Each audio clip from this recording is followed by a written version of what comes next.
It is currently March 11th, and on March 3rd, Haley Pham's debut novel, Just Friends, was released. I have been a fan of Haley Pham and have been watching her videos since I was a teenager, and so naturally I was very interested in reading it as soon as it was released. Actually finished it a couple of days ago, have taken some time to really think and ponder on it, have gone back, annotated it a bit, and let's talk about it.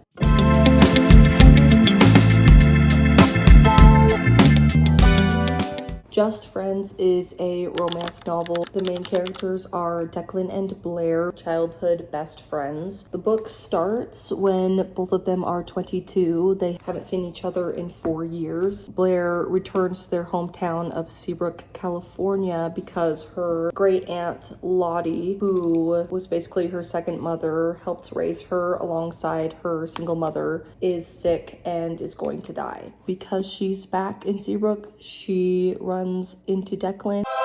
The book kind of goes from there.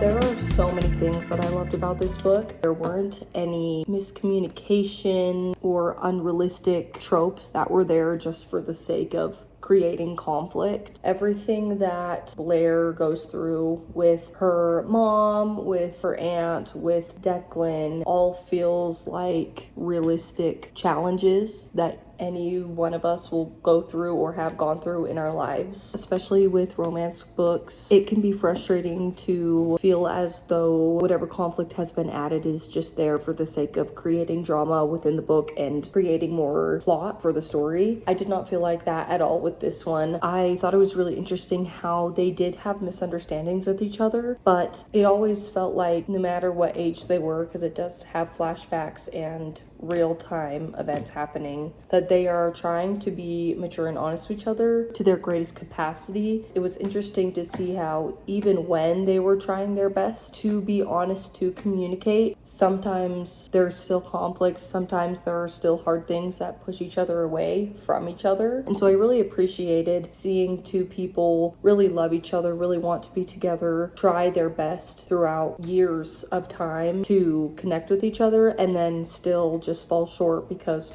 we're all just human beings who are doing our best but are still imperfect and still learning and growing even despite our best intentions. I also was so impressed with Haley Pham's ability to write in such an entertaining way and also in such a relatable way, especially considering the fact that this was a debut novel. I have to admit, I wasn't necessarily convinced that it was going to be great. Obviously, there's a learning curve to trying out new things. She's never done this before. I wasn't expecting to be blown away. However, wow. There were just so many things about the way that she writes that I genuinely really loved. I originally read it on my Kindle, and when I went back and counted, I had highlighted 81 different quotes, which is crazy, but that's just like what we're working with here. That's the amount that I was obsessed and really loved her writing style. I wanted to read a few that I felt would really encapsulate the whole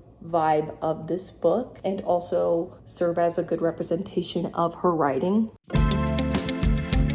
Because I'm a nerd, I put them into categories and I annotated them accordingly. Loss is a really big part of this book, dealing with death, dealing with how to deal with someone that you love and that is very close to you passing away after the fact, what that grieving process looks like. And I really love the way that she depicted it. This is really early on in the book. 2 weeks ago, I got the call. If you've ever gotten the call in your life, you'll unfortunately know what I mean. One that creates a before and after in your story, bookending each side.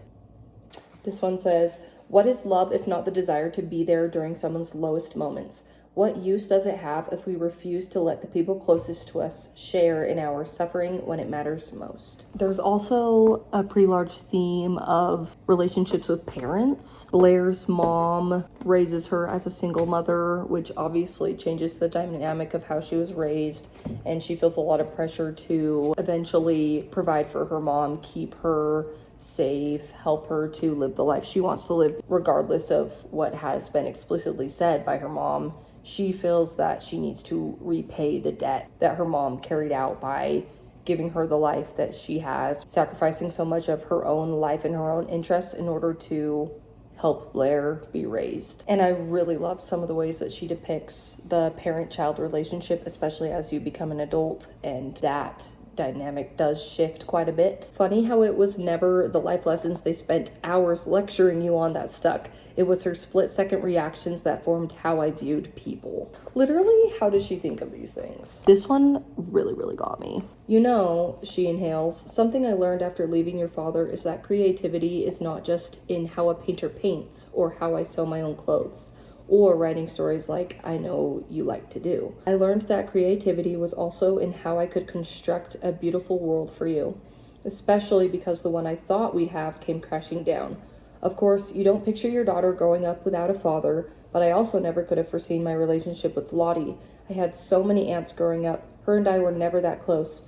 But then, look how that turned out. She became our rock. Her voice warbles, but she blinks and somehow it steadies out again. Working at the convenience store was not only because I loved doing it, that money was mine because I earned it.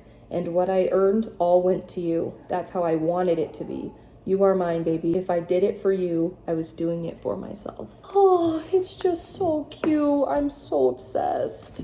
Another theme, there's a lot of them, is on friendship. She has two best friends from college that a lot of the book, she deals with a large amount of frustration with having a bit of a disconnection from them post-college, not living in the same place, not being around each other all the time, and thusly that she doesn't feel as though they are helping her grieve in the way that she wants to. She says, it wasn't lost on me how easy I found it to harbor resentment towards people not remembering my current affliction, and yet I was forgetting Declan's regularly.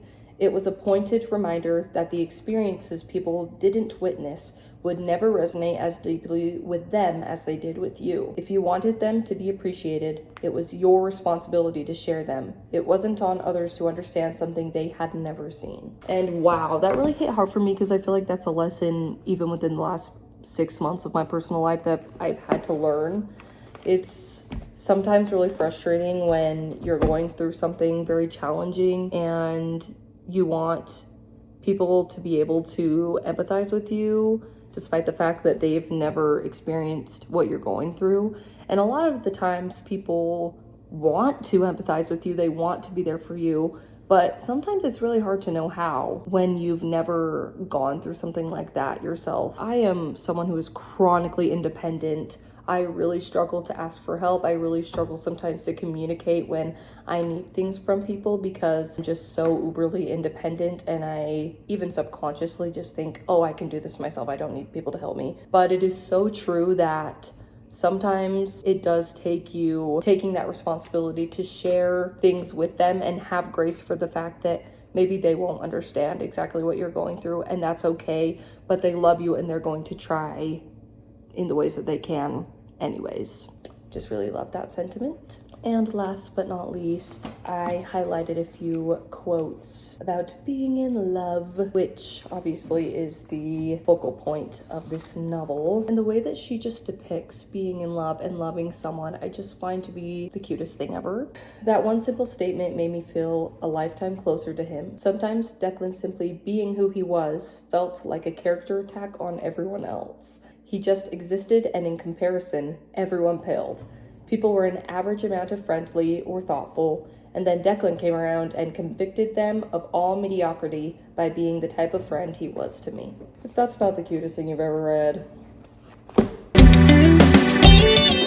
Just the way that she writes and depicts things is so eloquently done. The way that she is able to encapsulate the human experience and put it into words is so beyond me. I'm so in awe of people that are able to do that because it just seems so out of reach to me, I guess. I feel like I could never put these feelings into words, but then as soon as I read them on the page, I'm like, oh, that's exactly how I feel. And that's really how I felt the entirety of this book. I also cannot not mention the chemistry. I loved it. I was eating it up the entire time. I was swooning. I was getting giddy. But girlies know it's rare. And when you feel so captivated, it's the best thing ever. Me and my bestie Bree were reading this at the same time, and we were talking about this, and she compared it to a runner's high. She was like, It's one of those things where it doesn't happen very often, but when it does happen, it really sustains you for so long because it's just like so wonderful. And that's how I felt about the chemistry in this book. I've said it before, I'll say it again. Something about any book, regardless of genre, that I just really love and appreciate is when a story can encapsulate so many different feelings and emotions and analyze different things that revolve around just being a human being. And this book really, really did that. Its depiction of loss, death, change, friendship, obviously romance, and just finding yourself as a young adult. So well done to me. Overall, I'm obsessed. I loved it. I will be thinking about this book for many weeks to come, and I would recommend it to all. It is very clean. I don't think it has any swearing. It doesn't have any spice, but it also doesn't feel immature or like it's catering to only a young audience, which is also really fun. Everyone can read it. I rated it a 5-star.